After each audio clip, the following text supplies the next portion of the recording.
Nah, deteksi sumber dependensi. Nah, yang pertama ada mendeteksi sumber-sumber ketidakbebasan.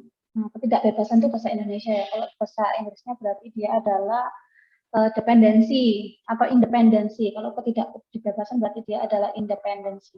Jadi kita menyelidiki sel-sel mana yang menjadikan dia itu adalah membuat kesimpulannya itu dependen, atau sel-sel yang membuat dalam tabel kontingensi itu tidak independen atau saling bebas ya. Kemudian yang kedua, mengukur kontribusi sel.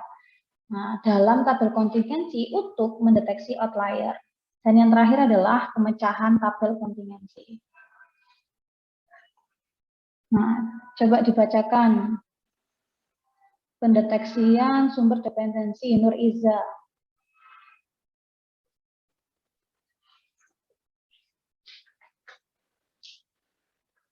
Nur Iza.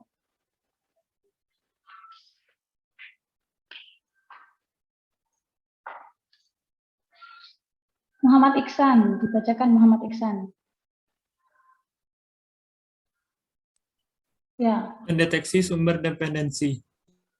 Jika antara variabel A dan B saling dependen, disimpulkan dengan uji chi-square R1 kali C R-1 kali C-1, maka penyebab dependensi adalah 1. Seluruh sel I, J menyebabkan PIJ tidak sama dengan PI tambah dot P plus J.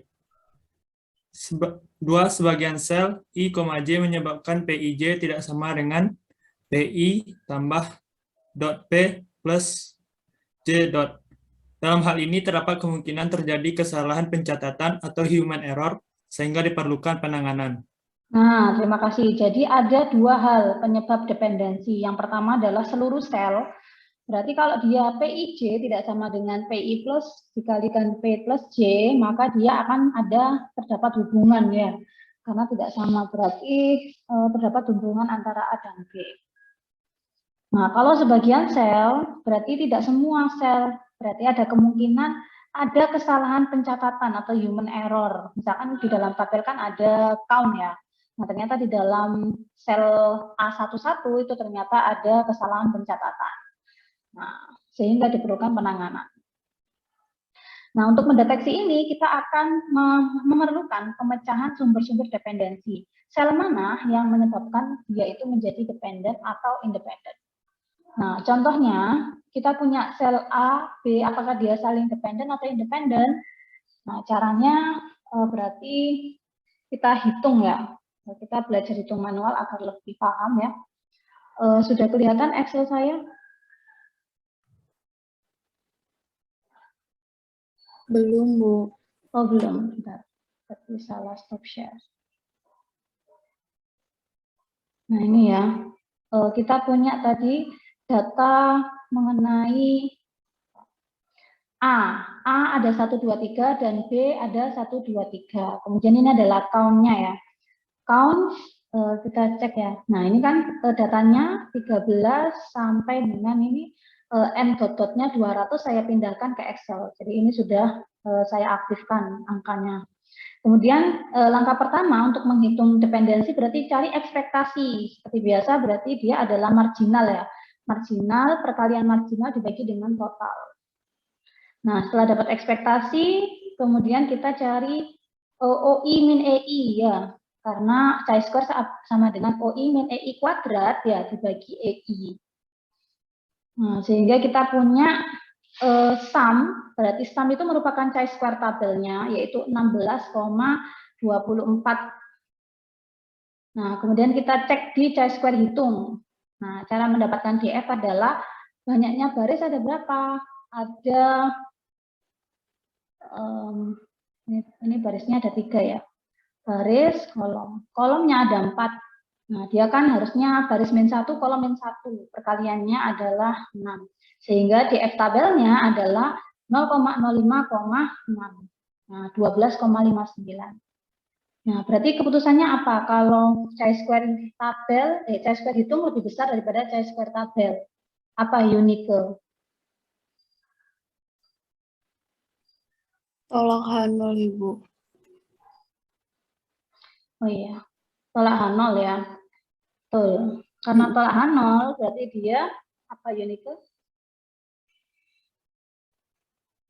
Maka terdapat hubungan. Nah, terdapat hubungan antara A dan B. Nah, sekarang kita juga bisa ngitung pakai G square atau yang kita pernah pelajari dia adalah yang likelihood ya, likelihood. Jadi sama, kita sudah dapat ekspektasi, tinggal ngitung dia adalah n ya, n dikalikan dengan ln n per ekspektasinya. Nah, kemudian di sum. Nah, sumnya adalah 2 kali ln tadi, 2 kali jumlahan tadi. Nah, hasilnya adalah 15,18. Nah, kita cek di sini sama, ini chi-square hitungnya 16,25 dan chi-square tabelnya 12,59, G-square-nya adalah 15,18. Nah, tadi sudah dibantu temannya. Kesimpulannya adalah tolak H0, maka A dan B adalah dependen atau berhubungan. Apakah benar semua sel itu memberikan hubungan? Nah, kalau dari sel chi-square untuk setiap sel itu kita bisa cari yang maksimum. Sama dengan maksimum dari semua sel. Nah, hasilnya 8,17. Berarti sel A1B1 itu adalah yang membuat si kesimpulannya adalah menjadi dependen atau terdapat hubungan. Nah, kemudian kita pecahkan. Nah, cara pemecahannya adalah sebagai berikut. Nah, kalau ini ya. Nah, kalau ini nilai kontribusi chi-square tadi 8,17 paling besar, dia dicurigai sebagai sebab dependensi. Nah, kalau dengan likelihood ya pakai statistik likelihood ratio, nah ini sudah saya tabelkan, dia juga memiliki nilai paling besar di ini A1B1. Jadi sel A1B1 tetap dicurigai sebagai sebab dependensi. Nah, di sini juga kita cek ya, nilai maksimum dari G square untuk per sel. Dia adalah 10,0. Nah, syarat untuk memecahkan tabel kontingensi itu ada caranya, jadi tidak sembarangan ya. Yang pertama, untuk mencari sel mana yang menjadi penyebab dependensi, kita bisa membuat tabel kontribusi chi-square seperti yang kita coba ini. Jadi tabel kontribusi untuk setiap selnya. Nah, ini chi-square-nya ya, untuk setiap sel. Kemudian yang B, membangkitkan tabel baru dengan cara memecah tabel menjadi sub-sub tabel. Jika peubah acak X itu berdistribusi chi-square dengan derajat bebas A dan Y berdistribusi chi-square dengan derajat bebas B, maka jumlahan dari peubah acak X tambah dengan Y itu memiliki distribusi chi-square dengan DFA tambah B. Nah, nanti juga demikian. Berarti maksudnya ini apa? X itu adalah pemecahan. Nah, dipecah tabel 1. Misalkan dipecah dalam X dan Y. Nah, apakah hanya 2 tabel? Nah, itu dipecah bisa lebih dari 2. Nah, sesuai dengan kebutuhannya. Asal dia memenuhi kondisi. Nah, ini tabel awal dapat dipecah menjadi beberapa subtabel yang saling bebas satu sama lain. Cara memecahnya tidak unik, jadi bermacam-macam. Tapi ada aturan. Jadi ada macam-macam tapi ada aturan yang harus diikuti agar subtabel saling bebas. Contohnya, yang pertama kita pecah menjadi seperti ini. Nah, kenapa seperti ini? Kenapa seperti ini, Bu? Karena kita pertahankan yang A1B1 dari nilai awal ini.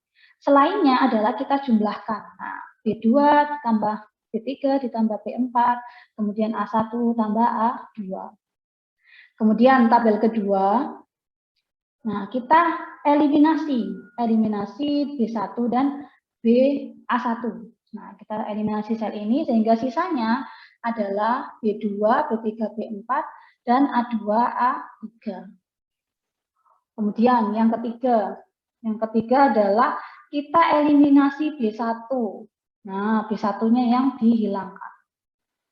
Nah, sehingga sisanya adalah ada B2, B3, B4, dan nah, A1, A2, A3. Nah, ini untuk A1 tidak dijumlahkan karena dia adalah sumber dependensi. Jadi A1 itu tidak bisa dijumlahkan.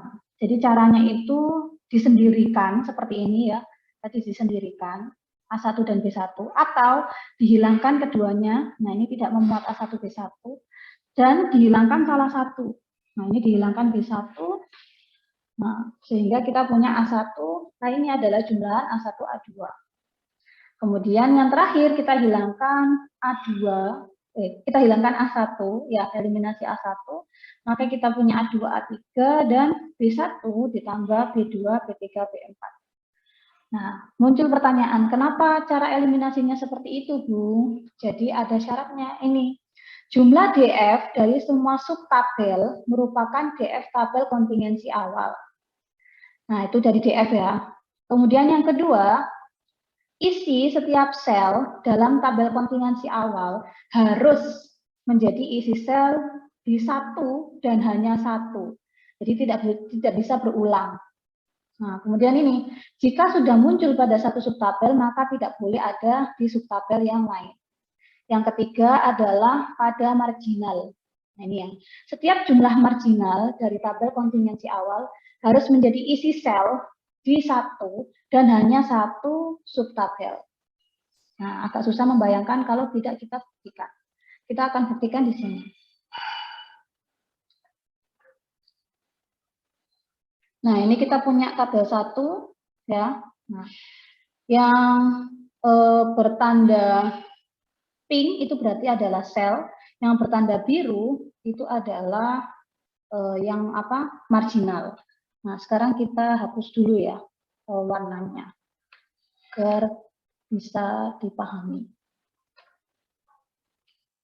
Nah, yang pertama kita tadi mempertahankan A1B1 untuk menguji kekuatan sisanya, yaitu penjumlahan dari B dan A. Nah, kita punya 13, 47 ya.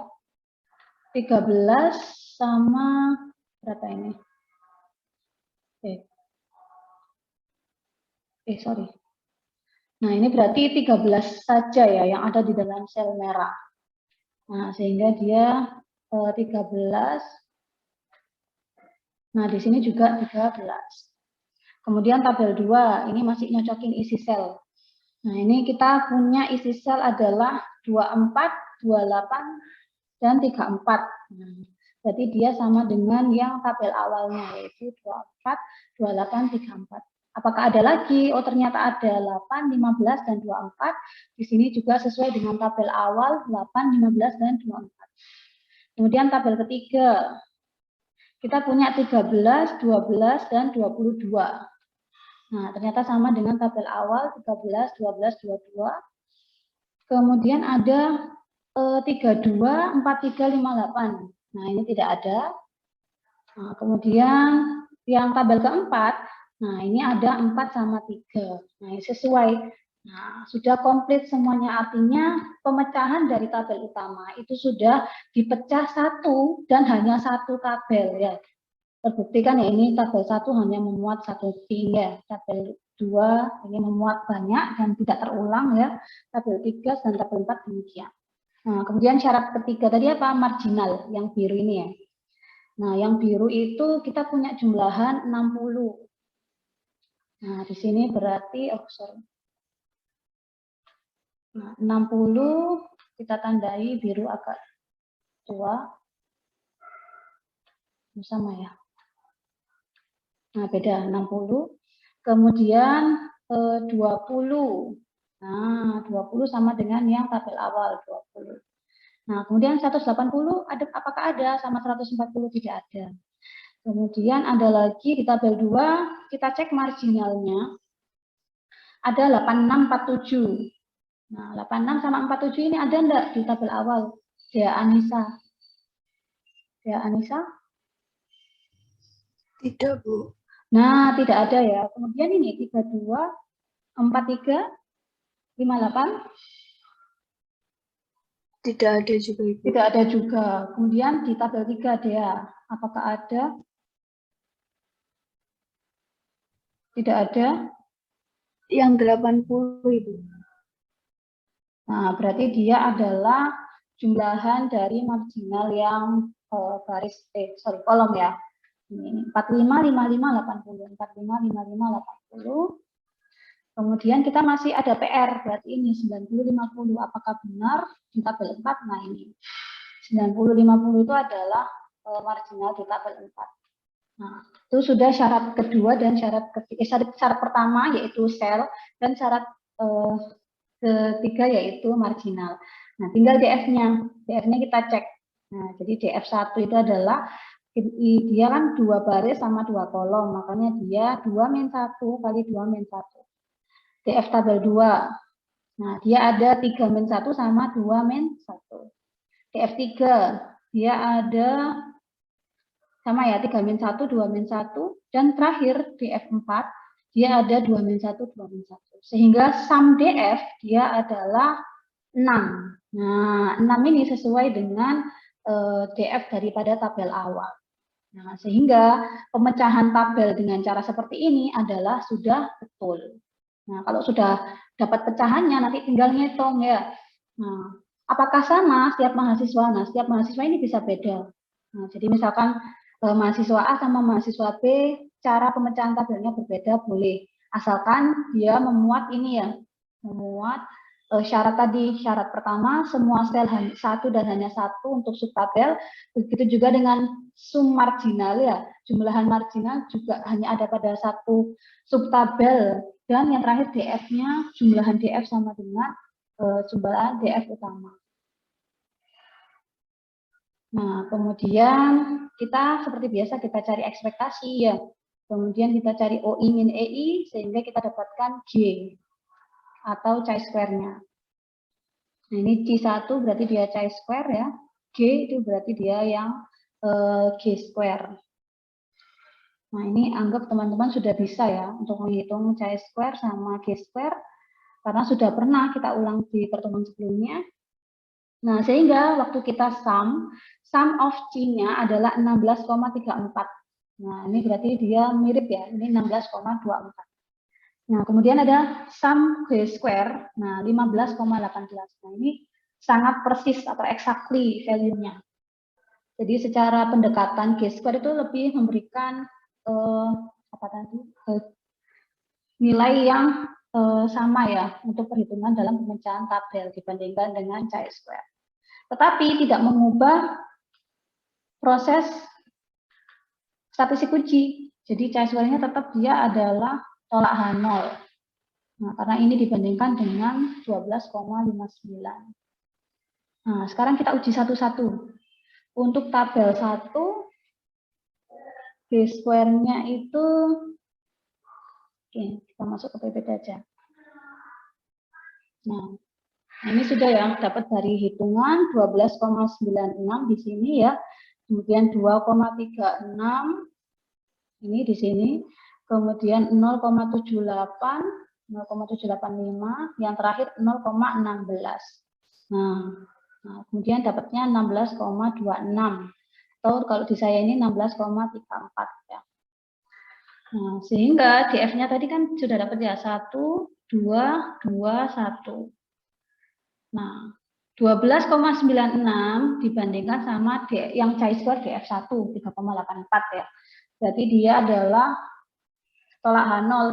Nah, tolak H0 terdapat hubungan antara A dan B. Kemudian yang kedua ini kurang dari 2,36 kurang dari 5,99. Dia terima H0, tidak ada hubungan. Kemudian yang sumber tabel ketiga keputusannya terima H0, tidak ada hubungan. Dan sumber keempat dia adalah terima H0 atau tidak ada hubungan. Nah, sehingga sumber dependensinya itu adalah betul dari tabel 1 karena tadi kita memecahkan tabel 1 ya dibandingkan sama jumlahan kolom atau baris lainnya. Kesimpulannya sumber dependensi berasal dari sel A1 dan B1. Sedangkan sel lainnya itu tidak memberikan dependensi. Nah, ini berarti secara statistik uji dia terbukti setiap selnya. Sedangkan kalau tadi kita waktu identifikasi dengan menggunakan chi-square terbesar, itu kan masih identifikasi, belum melakukan statistik uji, jadi belum dibuktikan secara statistik. Oke, kemudian Selanjutnya ada deteksi outlier. Nah, berdasarkan analisis pemecahan tabel kontingensi dapat disimpulkan bahwa yang pertama, benar bahwa dependensi tabel kontingensi hanya disebabkan oleh sel A1B1, bukan seluruh sel. Sehingga benar bahwa ada outlier dalam data pengamatan dan perlu dicek ulang. Jadi bisa jadi A1 dan B1 itu adalah data yang outlier, karena yang lainnya itu loh, pas setiap selnya dia itu menunjukkan tidak ada hubungan, tetapi hanya A1B1 yang menunjukkan ada hubungan. Kemudian yang kedua, perlu cek data pada sel A1B1 agar memperoleh informasi yang benar.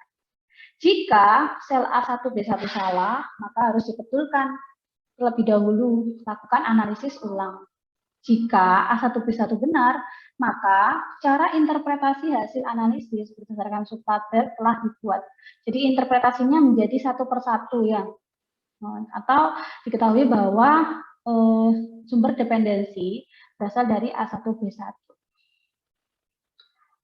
Nah, kemudian contoh kedua, dia antara income sama job satisfaction. Jadi dia punya beberapa kategori ya untuk income-nya. Apakah ada hubungan antara income, jadi income yang semakin tinggi akan mempengaruhi pekerjaan ya, kepuasan dalam bekerja, sangat puas di sini. Nah, kita cari di dalam perhitungannya sama ya prosesnya.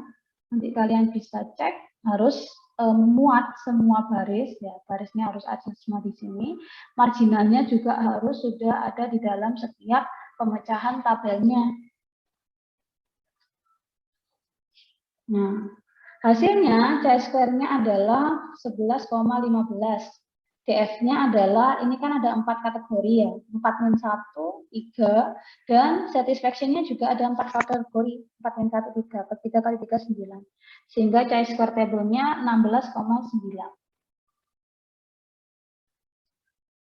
Mana chi-square table? Nah, ini ya. CF-nya 9, sum C-nya adalah 11,52. Nah, karena chi-square hitung lebih kecil ya daripada chi-square tabel, maka dia kalau kurang dari alfa tolak H0. Berarti dia terima H0 ya, H0 diterima. Nah, kalau H0 diterima berarti income dan job satisfaction itu saling bebas atau independen. Jadi tidak saling berhubungan. Nah, apakah benar? Padahal ini dari General Social Survey. Apakah benar ya? Harusnya kan kalau semakin banyak pendapatan itu semakin membuat kepuasan kerjanya semakin tinggi, tapi ternyata tidak demikian. Nah, kita cek di dalam pemecahan tabel. Nah, ini dipecah menjadi 3 subtabel ya. Ini pemecahan 1, kemudian yang ini adalah pemecahan kedua, dan yang ini adalah pemecahan ketiga. Nah, ini 24, 3, 13, nah, kemudian ada 26, 2, 2, 4.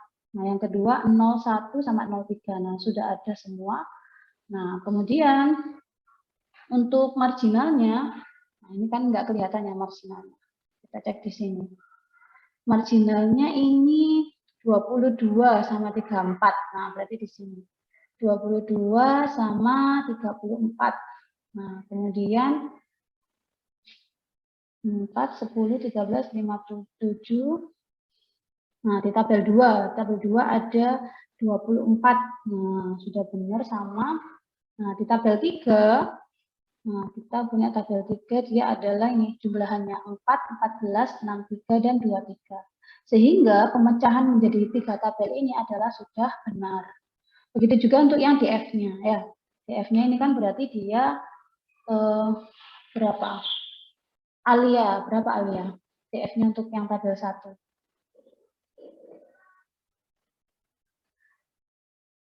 Alia, Winarni.